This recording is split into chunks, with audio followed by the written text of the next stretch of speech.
नमस्कार। स्वागत है आप सभी का आपके अपने YouTube channel rainbow science circuit पर। आज हम लोग क्लास 10th के फिजिक्स के बहुत ही महत्वपूर्ण चैप्टर प्रकाश का अपवर्तन रिफ्रैक्शन ऑफ लाइट को पढ़ने जा रहे हैं। जैसा कि आपको पता है, पिछले क्लास में आपने प्रकाश के अपवर्तन की घटनाओं का विस्तार से अध्ययन किया। वहाँ आपने सरल माध्यम और विरल माध्यम की भी चर्चा की, अपवर्तन के बारे में चर्चा हुई, अपवर्तनांक रिफ्रैक्टिव इंडेक्स पर भी चर्चा हुई थी। और इन सभी बातों को जानने के बाद, अपवर्तन के बाद, अब हम लोग आते हैं एक और बहुत महत्वपूर्ण जो अपवर्तन से जुड़ा हुआ टॉपिक है, लेंस पर आज चर्चा करेंगे। जो लोग फिजिक्स के पहले पार्ट को, इस पहले चैप्टर में दो पार्ट है, मैं क्लियर कर दूं कि जो पहला चैप्टर हमारा है एनसीईआरटी जो हमारी सरकारी टेक्स्ट बुक है या बीटीबीसी की, तो उसमें पहला चैप्टर जो है हमारा फिजिक्स का, उसका नाम है प्रकाश, परावर्तन तथा अपवर्तन। ये जो परावर्तन तथा अपवर्तन चैप्टर है, तो इसमें प्रकाश परावर्तन एक अलग टॉपिक होता है और प्रकाश का अपवर्तन एक अलग टॉपिक होता है। जो प्राइवेट पब्लिकेशन की किताब होती है, उस प्राइवेट पब्लिकेशन की जो बुक है, उसमें प्रकाश का परावर्तन एक चैप्टर है और प्रकाश का अपवर्तन दूसरा चैप्टर है। तो आप इसको जैसे समझें, पहला चैप्टर समझें, दूसरा चैप्टर समझें, उससे कोई खास मायने नहीं रखता है, लेकिन बात तो वही करनी है, पढ़ना तो वही चीज है। इसलिए हम इसको यही मानते हैं कि यह पहला चैप्टर का दूसरा पार्ट है।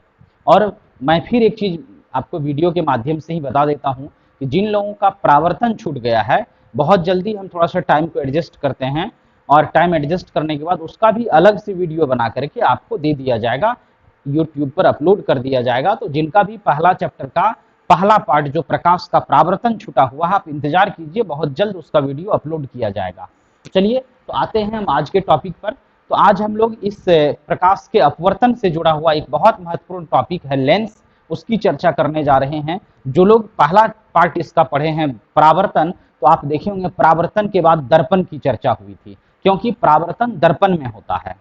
और आज जब हम लोग अपवर्तन पढ़ चुके हैं, तो अपवर्तन की घटना मुख्य रूप से इसी लेंस में होता है, इसलिए लेंस को जानना बहुत जरूरी है, बहुत इंपॉर्टेंट है। आइए देखिए, लेंस का देखिए एक और हिंदी नाम है, इसको हिंदी में ताल भी कहा जाता है। जैसे दर्पण या मिरर, मिरर उसका अंग्रेजी नाम है, यह लेंस जो है यह अंग्रेजी नाम है, लेकिन इसका शुद्ध हिंदी इसको ताल भी कहते हैं। परंतु अभी लेंस ही काफी प्रचलित है, इसलिए आपको लेंस ही प्रचलन में लाना है, लेंस शब्द का ही उपयोग करना है। अंग्रेजी शब्द है लेंस, और परिभाषा क्या होगी इसको आइए थोड़ा सा देखते हैं। परिभाषा जानने से पहले थोड़ा सा मैं पीछे जाके देखूं, रिव्यू करूं पिछले सिलेबस का। जो लोग दर्पण पढ़े थे, तो आपको बताया गया था कि दर्पण एक सतह होता है, एक ऐसा सतह होता है जो नियमित रूप से प्रकाश का परावर्तन करता है। और आपने देखा था दर्पण के पिछले हिस्से में पॉलिश किया रहता है, पेंट किया रहता है, और तब हम लोग सामने से उस दर्पण में अपना प्रतिबिंब या अपना चेहरा या किसी वस्तु का प्रतिबिंब देख पाते हैं। लेकिन जो लेंस होता है, वह लेंस दर्पण से बिल्कुल भिन्न होता है। लेंस पारदर्शी होता है, ट्रांसपेरेंट होता है। लेंस के आर पार हम लोग आसानी से वस्तुओं को देख सकते हैं। तो आइए देखते हैं, परिभाषा लिखा गया है, वैसा पारदर्शी प्रकाशीय यंत्र जिसका कम से कम एक सतह गोलीय होता है, उसे लेंस कहते हैं। पुनः हम लोग परिभाषा को एक बार देखेंगे, वैसा पारदर्शी प्रकाशीय यंत्र जिसका कम से कम एक सतह गोलीय होता है, उसे क्या कहते हैं? उसे लेंस कहते हैं। अब देखिए, वैसा पारदर्शी प्रकाशीय यंत्र, आप कहेंगे ये प्रकाशीय यंत्र क्या है? तो प्रकाशीय यंत्र का यहाँ मतलब यही है कि जो यंत्र प्रकाश के घटनाओं पर कार्य करता है, जो यंत्र प्रकाश के घटनाओं के या प्रकाश के नियमों के आधार पर कार्य करता है, उसी यंत्र को प्रकाशीय यंत्र कहते हैं। जैसे दर्पण था, तो वह प्रकाश के परावर्तन पर कार्य करता है, या दर्पण का उपयोग हम लोग प्रकाश के परावर्तन के नियमों के आधार पर करते हैं, तो वह दर्पण भी एक तरह का प्रकाशीय यंत्र हो गया। तो लेंस है, यह भी एक प्रकार का प्रकाशीय यंत्र है, क्योंकि यह भी प्रकाश के नियमों पर आधारित है, प्रकाश से रिलेटेड यंत्र है, इसलिए इसको भी हम लोग प्रकाशीय यंत्र कहते हैं। और सबसे महत्वपूर्ण चीज, दर्पण में आर पार दिखाई नहीं देता है। दर्पण में आप एक ओर खड़े होकर ही अपना प्रतिबिंब या किसी वस्तु का प्रतिबिंब देख सकते हैं, लेकिन जो लेंस होता है, उस लेंस में आर पार दिखाई देता है। आर पार दिखाई देने का मतलब हो गया कि लेंस जो होगा वह पारदर्शी होगा, ट्रांसपेरेंट होगा। इसलिए यहां लिखा गया, आप देख पा रहे हैं, वैसा पारदर्शी प्रकाशीय यंत्र जिसका कम से कम एक सतह गोलीय होता है उसे लेंस कहते हैं। खिड़कियों में भी लोग शीशे लगवाते हैं, वह भी पारदर्शी है, लेकिन ध्यान दीजिएगा कि उस शीशा को हम लेंस नहीं कह सकते हैं, क्योंकि वह गोलीय नहीं होता है, दोनों तरफ से समतल होता है। तो लेंस उस सतह को कहेंगे, वैसे पारदर्शी सतह को कहेंगे जिसका कम से कम एक सतह गोलीय होना चाहिए। गोलीय का मतलब उठा भी होना चाहिए, धसा भी होना चाहिए। अभी उस पर विस्तार से बात करेंगे। जो लोग दर्पण पढ़े थे, गोलीय दर्पण, तो आपने देखा था कि एक गोलीय दर्पण का परावर्तक सतह उभरा या उठा था, जिसको उत्तल दर्पण कहा गया था, और दूसरे दर्पण का परावर्तक सतह धसा हुआ था, जिसको हम लोग अवतल दर्पण कहे थे। उस पर भी बात करेंगे, लेकिन अभी इतना समझा जाए कि लेंस पारदर्शी प्रकाशीय यंत्र होगा, मतलब लेंस के आर पार प्रकाश गमन करेगी। दर्पण में आर पार प्रकाश गमन नहीं करती है। दर्पण में चूंकि एक सतह पर पॉलिश रहता है, प्रकाश उसके परावर्तक सतह पर जाती है और टकरा कर वापस लौट आती है, जबकि लेंस में प्रकाश इस पार से उस पार चली जाती है। तो यहाँ हम लोग परिभाषा को समझ रहे थे कि वैसा पारदर्शी प्रकाशीय यंत्र जिसका कम से कम एक सतह गोलीय होता है उसे लेंस कहते हैं। यहाँ कम से कम की बात की गई है कि कम से कम एक सतह गोलीय होता है, वैसे दो सतह भी गोलीय हो सकते हैं, या कम से कम एक सतह को तो गोलीय होना ही है, तब उसको हम लोग लेंस कहेंगे। तो आइए देखिए लेंस का और कहाँ कहाँ उपयोग है। हमारे आंख में भी लेंस है, जो हमारा आंख है उसमें भी लेंस लगा हुआ है, पढ़ेंगे हम लोग अगले चैप्टर में मानव नेत्र में। और आप जान लें जानकारी के लिए कि हमारे आंख में उत्तल लेंस लगा होता है, उस पर आगे चर्चा होगी। तो चश्मा जो लोग पहनते होंगे उसमें भी विभिन्न प्रकार के लेंस होते हैं, अलग अलग तरह के लेंस होते हैं। सूक्ष्मदर्शी जो माइक्रोस्कोप होता है, जिससे छोटी छोटी वस्तुओं को, सूक्ष्म वस्तुओं को देखा जाता है, उस माइक्रोस्कोप में भी लेंस लगा रहता है। उसके बाद दूरबीन या दूरदर्शी जो टेलीस्कोप होता है, दूर की चीजों को देखने के लिए जिसका प्रयोग किया जाता है, उस दूरबीन में या दूरदर्शी में भी लेंस रहता है।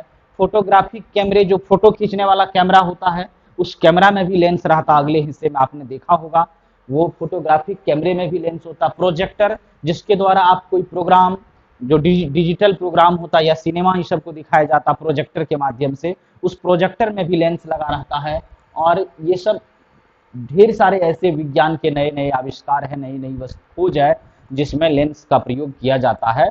लेकिन हमारा जो नेत्र है, यह नेत्र एक प्राकृतिक, ऐसा कहा जाए कि प्रकाशीय यंत्र है, जिसको विज्ञान ने नहीं बनाया है, ये प्रकृति हमें दिया है, जिसमें लेंस लगा हुआ है। और हमारे पास दो नेत्र है, दोनों नेत्र में एक एक उत्तल लेंस लगा रहता है।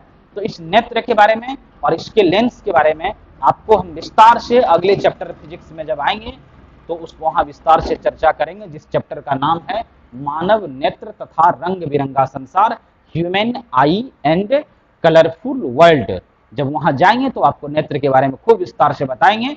अभी तत्काल समझिए कि इतने सारे यंत्र हैं, ये आंख भी एक तरह का प्रकाशीय यंत्र है। हाँ, भले ये मानव निर्मित नहीं है, ये नेचुरल है, प्राकृतिक है, वो अलग चीज है, लेकिन यंत्र है यह। तो इस तरह से इन सभी यंत्रों में लेंस का प्रयोग किया जाता है। तो मोटा मोटी जो बात क्लियर हुई कि लेंस एक प्रकाशीय यंत्र होगा, पारदर्शी होगा, और इसका कम से कम एक सतह गोलीय होगा, तो इसी को हम लोग क्या कहेंगे, लेंस कहेंगे। अब दूसरी बात आती है कि लेंस कितने प्रकार के होते हैं। तो आइए दर्पण पर पहले मैं आ जाता हूं। दर्पण के बारे में आपने पढ़ा था कि वैसा सतह जो नियमित रूप से प्रकाश का परावर्तन करता है उसको दर्पण कहते हैं।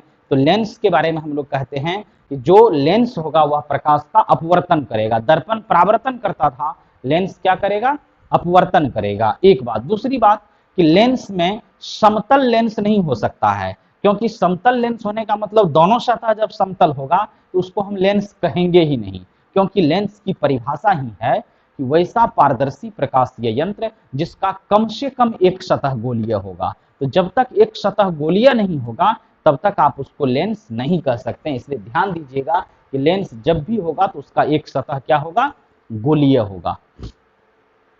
उसके बाद हम लोग आ रहे हैं अगले पॉइंट पर। अगला पॉइंट क्या है हम लोगों का कि लेंस का जो प्रकार है, यह लेंस दो प्रकार का है। यहाँ आप देख पा रहे हैं, एक नंबर में लिखा गया है उत्तल लेंस, कॉन्वेक्स लेंस, और दो नंबर में अवतल लेंस, कॉनकेव लेंस। आपने पढ़ा था दर्पण में कि गोलीय दर्पण भी दो प्रकार के होते हैं, एक उत्तल दर्पण, दूसरा अवतल दर्पण। वहां भी उत्तल और अवतल शब्द था, कॉन्वेक्स और कॉनकेव शब्द भी था, केवल वहां कॉन्वेक्स और कॉनकेव के साथ मिरर होता था, यहाँ कॉनकेव और कॉन्वेक्स के साथ लेंस होगा, बस इतना ही फर्क है।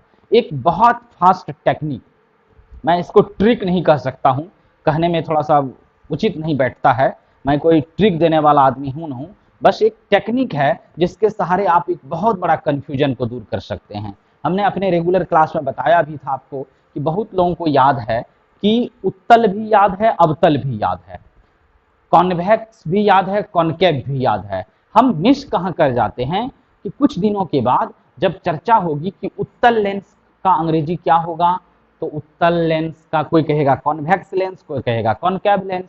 चूंकि उत्तल अवतल मिलता जुलता शब्द है, अंग्रेजी में कॉन्वेक्स कॉनकेव भी मिलता जुलता शब्द है, तो यहाँ हम लोग कंफ्यूज कर जाते हैं कि उत्तल का अंग्रेजी क्या होगा और अवतल का अंग्रेजी क्या होगा। मैं आपको एक बहुत अच्छा टेक्निक बताता हूँ, उस टेक्निक के सहारे, ये कोई नियम नहीं है, मैं पहले क्लियर कर देता हूँ कि उस टेक्निक के सहारे अगर आप चाहें तो इस बात को याद रख सकते हैं और आप कभी नहीं भूलेंगे। गौर से देखिए, यहाँ जो उत्तल लिखा गया है, उत्तल की अंग्रेजी कॉन्वेक्स है, और यहाँ जो अवतल है तो अवतल की अंग्रेजी कॉनकेव है। देखिए अब ये जो अवतल लिखा गया है ओ वो तो लो, इस अवतल में टोटल 4 लेटर है। कितने लेटर हैं? 4 लेटर है। ओ वो तो लो, 4 लेटर। इसकी अंग्रेजी कॉनकेव है CONCAVE, 1 2 3 4 5 6 7। तो इस अवतल में 7 लेटर है। आप इसको कभी भी नियम नहीं समझेंगे कि सर ये नियम बताए हैं, मैं पहले कह दिया, यहाँ ना कोई नियम है ना कोई ट्रिक है, बस एक टेक्निक है जिसके सहारे आप बातों को आसानी से याद रख सकते हैं। उत्तल में आते हैं तो ऊ तो संयुक्त लो, इसको आप 3 लेटर भी कह सकते हैं या 3.5 लेटर भी कह सकते हैं, कोई बात नहीं है। मैं तत्काल आपकी सुविधा के लिए इसको 3 लिख देता हूँ, इसमें 3 लेटर है उत्तल में। इसकी अंग्रेजी कॉन्वेक्स में CONVEX, कॉन्वेक्स में 1 2 3 4 5 6 लेटर है। अब देखिए, अगर कभी 5 साल के बाद, 10 साल के बाद आपके दिमाग में आ जाए उत्तल और अवतल शब्द, और आपके दिमाग में ये कंफ्यूजन भी आ जाए कि उत्तल को कॉनकेव कहेंगे या कॉन्वेक्स कहेंगे, अवतल को कॉन्वेक्स कहेंगे कि कॉनकेव कहेंगे, अगर इस तरह का कंफ्यूजन आपको आता है तो आप यकीन मानिए, अगर आप इस टेक्निक को दिमाग में एडजस्ट कर लेते हैं तो आप कभी नहीं भूलेंगे। इतना आसान टेक्निक है, उत्तल अवतल ही रहेगा, लेंस में भी दर्पण में भी अंग्रेजी भी वही रहेगी। ऐसा नहीं कि लेंस में उत्तल का इंग्लिश कुछ और होता है और दर्पण में जाएंगे तो कुछ और हो जाएगा। उत्तल और अवतल तो वही रहेगा, केवल दर्पण में जाएंगे तो आप मिरर दे देंगे, लेंस में आएंगे तो लेंस दे देंगे। तो इस बात को आप याद रखिए कि उत्तल में देखिए 3 लेटर, तो कॉन्वेक्स में 6 लेटर, अवतल में 4 लेटर, तो कॉनकेव में 7 लेटर। आपको याद क्या रखना है कि उत्तल और अवतल जो 2 प्रकार है लेंस या दर्पण का, तो जिसका हिंदी नाम छोटा है, देख रहे हैं हिंदी में 3 लेटर है, या आप कहेंगे 3.5, तो पर भी तो छोटा हो गया 4 से, तो जिसमें 3 लेटर है तो उसका अंग्रेजी भी छोटा है, इसमें 6 लेटर है। और यहाँ देखिए, जब हिंदी थोड़ा सा उससे बड़ा है, वहां 3 लेटर है, यहाँ हिंदी में 4 लेटर हो गया, वहां अंग्रेजी में 6 लेटर, यहाँ 7 लेटर। तो इस एक तरह से कह सकते हैं उत्तल अवतल और कॉन्वेक्स कॉनकेव में जो फर्क है कि जिसका हिंदी नाम छोटा है उसकी अंग्रेजी भी छोटा है, जिसका हिंदी नाम बड़ा है उसका अंग्रेजी नाम भी बड़ा है। तो उत्तल में चूंकि 3 लेटर है तो उसका अंग्रेजी कॉन्वेक्स याद रखेंगे, और अवतल में 4 लेटर है, बड़ा है हिंदी में नाम, तो उसका अंग्रेजी भी कॉनकेव में 7 लेटर है। इस तरह से आप कभी कंफ्यूज नहीं होंगे मेरे अंदाज से, अगर आप इस बात को याद रखेंगे। तो मुख्य रूप से क्या क्लियर हुआ कि उत्तल लेंस को अंग्रेजी में कॉन्वेक्स लेंस कहेंगे और अवतल लेंस को कॉनकेव लेंस कहेंगे। तो आइए आगे बढ़ते हैं। इस तरह से 2 प्रकार का लेंस हो गया, एक उत्तल लेंस कॉन्वेक्स लेंस और दूसरा अवतल लेंस कॉनकेव लेंस। तो अब हम लोग आते हैं इस दोनों लेंस की चर्चा करते हैं। यहाँ 1 नंबर में लिखा गया है उत्तल लेंस, वैसा लेंस जिसका मध्य भाग मोटा तथा किनारे वाला भाग पतला होता है उसे उत्तल लेंस कहते हैं। अब देखिए मध्य भाग क्या होगा, मोटा होगा, जबकि किनारे वाला भाग क्या होगा, पतला होगा। यहाँ देखिए यही उत्तल लेंस है। आप देखे होंगे जब आपकी रोटी, तवा पर जो रोटी सेकते हैं हम लोग, तो उस रोटी को जब फुलाते हैं तो फूलने के बाद उस रोटी को याद कीजिए, बीच में मोटी हो जाती है रोटी फूल करके, और किनारे की तरफ झुकी हुई रहती, पतली रहती है। बस उसी तरह की आकृति होती है उत्तल लेंस की।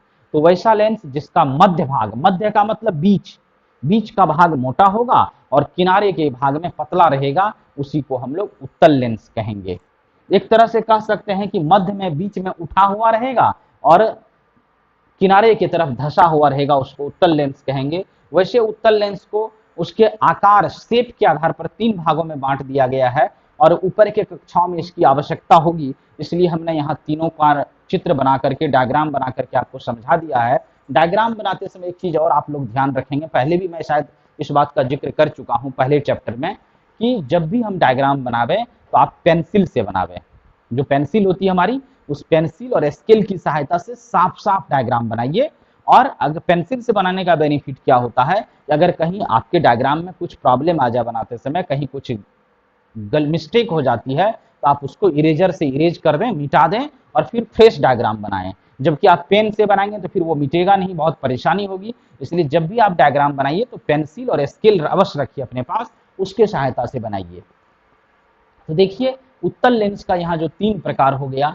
एक ऐसा लेंस है जिसका देखिए बीच वाला भाग मोटा है, खुला हुआ है, और किनारे में जाके धस गया है, पतला हो गया है। अगले क्लास में मेरा प्रयास रहेगा कि मैं आपको ये लेंस दिखा दूं, और जब आप लेंस देखेंगे तो बहुत आसानी से और समझने में सुविधा हो जाएगी।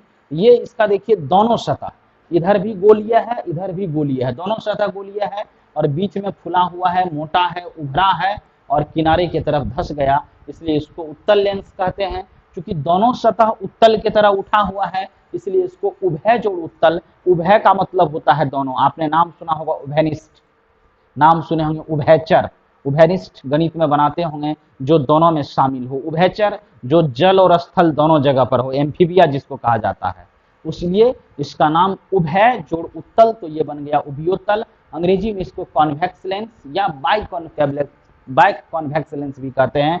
बाई का मतलब भी 2 होता है।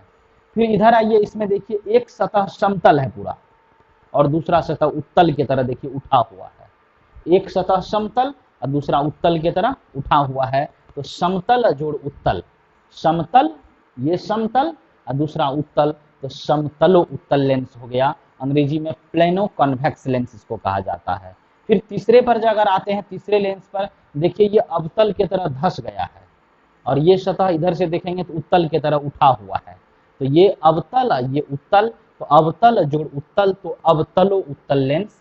कॉनकेव हो कॉन्वेक्स लेंस, ये कॉनकेव की तरह, ये कॉन्वेक्स की तरह, इसलिए कॉनकेव हो कॉन्वेक्स लेंस। तो इस प्रकार से हम लोग देख पा रहे हैं कि जो हमारा उत्तल लेंस है उसको बनावट के आधार पर, रचना के आधार पर 3 कैटेगरी में बांटा गया है। लेकिन हम लोगों के सिलेबस में केवल इसी लेंस की चर्चा की गई है, जिसको हम उभयोत्तल लेंस या उत्तल लेंस भी कहते हैं। प्रचलित नाम यही है, इसलिए आपको इसी नाम का उपयोग करना है, उत्तल लेंस का ही उपयोग करना है। और जब कभी कहा जाएगा उत्तल लेंस बनाने के लिए, तो आप इसी लेंस को बनाएंगे जिसका दोनों सतह बीच में फुला हुआ है, मोटा है, उभरा है, और किनारे की तरफ पतला है। यही उत्तल लेंस अभी हमारे सिलेबस में पढ़ना है। इन सभी लेंसों के बारे में कोई चर्चा हमारे सिलेबस में नहीं की गई है। हो सकता है ऊपर की क्लास में आप इसके बारे में पढ़ेंगे, वहां चर्चा होगी। तत्काल अभी हम लोग देख पा रहे हैं कि ये उत्तल लेंस हो गया। अब जो दूसरा लेंस है हमारा, दूसरा लेंस कौन है? अवतल लेंस है। क्लियर हो रहा है परिभाषा से कि वहां उत्तल लेंस जो था उसका क्या था? मध्य भाग मोटा था, जबकि ये अवतल लेंस जो होता है इसका मध्य भाग पतला होता है। ठीक उसके विपरीत होता है, इसका मध्य भाग पतला होगा और किनारे वाला भाग मोटा हो जाएगा, इसको अवतल लेंस कहेंगे। देखिए इसमें परिभाषा लिखी गई है, और इस परिभाषा में से क्लियर हो जाएगा कि क्या होगा कि मध्य भाग जो है लिखा गया है, वैसा लेंस जिसका मध्य भाग पतला तथा किनारे वाला भाग मोटा होता है उसे अवतल लेंस कहते हैं, कॉनकेव लेंस कहा जाता है।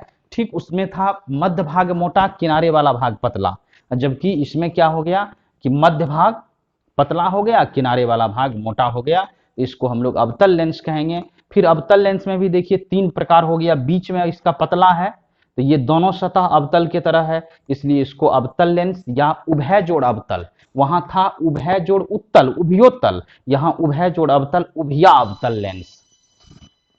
तो तो ये कॉनकेव लेंस और बाई कॉनकेव लेंस इसको कहा जाता है। और फिर जो ये दूसरा देखिए, इधर से समतल है और इधर से अवतल है, तो समतल जोड़ अवतल, समतला अवतल, इसको क्या कहेंगे, समतला अवतल लेंस कहेंगे। एक भाग समतल है और दूसरा भाग अवतल है, इसलिए इसको समतला अवतल लेंस कहा गया। Plano concave lens, plano concave lens. और ये जो तीसरा लेंस आप देख रहे हैं, एक भाग उत्तल की तरह उठा हुआ है और दूसरा भाग अवतल की तरह धसा हुआ है, तो इसलिए इसको उत्तल जोड़ अवतल, तो उत्तला अवतल लेंस कहेंगे, कॉन्वेक्सो कॉनकेव लेंस कहेंगे। इस प्रकार से आज के क्लास में जो क्लियर हुआ बात कि लेंस दो प्रकार के होते हैं, एक उत्तल लेंस और दूसरा अवतल लेंस। और उत्तल और अवतल दोनों लेंसों को दो भाग में तीन भाग में वर्गीकृत किया गया है।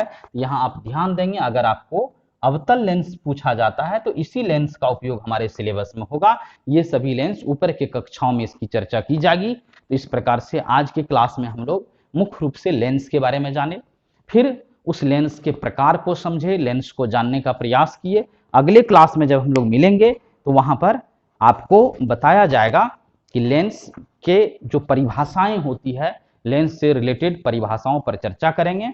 आज का क्लास समाप्त करेंगे, लेकिन उससे पहले यहाँ पर मैं आपको कुछ और बातें बताऊंगा, इसलिए इस वीडियो को एंड तक देखिए। और कुछ बातें जो और सब चीज़ के बारे में है, जैसे कुछ लोगों को वीडियो मिल नहीं पाता है, वीडियो खोजने में बहुत मुश्किल होता है, पिछले वीडियो को ढूंढना बहुत मुश्किल होता है, उसी से रिलेटेड कुछ और चीज़ है जो आज बताना है। इसलिए आप सभी लोग ध्यान से वीडियो को एंड तक देखते रहें।